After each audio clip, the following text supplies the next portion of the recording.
আজ আমি বানাচ্ছি চিকেনের আলু দিয়ে লাল লাল ঝোল। চিকেনগুলোকে ধোয়ার পরে তার মধ্যে দিলাম আদা রসুন ও কাঁচা লঙ্কার পেস্ট, টক দই ও সর্ষের তেল, কাশ্মীরি লঙ্কার গুঁড়ো দিয়ে ভালো করে আমি এটা ম্যারিনেট করে ঘন্টাখানেকের জন্য রেখে দিলাম। তারপরে কড়াইতে সর্ষের তেল দিয়ে তার মধ্যে আলুগুলো দিলাম। আলুগুলোর মধ্যে নুন আর হলুদ দিয়ে ভালো করে আলুগুলোকে ভেজে নিলাম।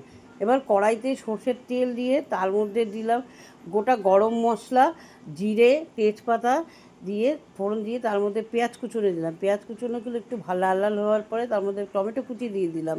টমেটো কুচি দেওয়ার কিছুটা নুন দিয়ে দিলাম। তারপরে আদা রসুন ও কাঁচা লঙ্কা ধনে জিরে গুঁড়োর মশলাটাকে আমি কড়াইতে দিয়ে দিলাম। দেওয়ার পরে তার মধ্যে হলুদ দিয়ে দিলাম ও কাশ্মীরি লঙ্কার গুঁড়ো দিয়ে দিলাম। দিয়ে দেওয়ার পর মশলাটা ভালো করে ভাজা হয়ে যাওয়ার পরে তার মধ্যে দিয়ে দিলাম চিকেনগুলোকে দিয়ে আমি চিকেনগুলোকে ভালো করে নাড়াচাড়া করে কষিয়ে আমি তার মধ্যে জল দিয়ে দিলাম। জল দেওয়ার পরে ফুটে গেলে তার মধ্যে আলু দিয়ে দিলাম। আলুগুলি দেওয়ার পরে গোটা গুঁড়ো গরম মশলা দেওয়ার পরে তারপরে আমার চিকেনটা একদম রেডি।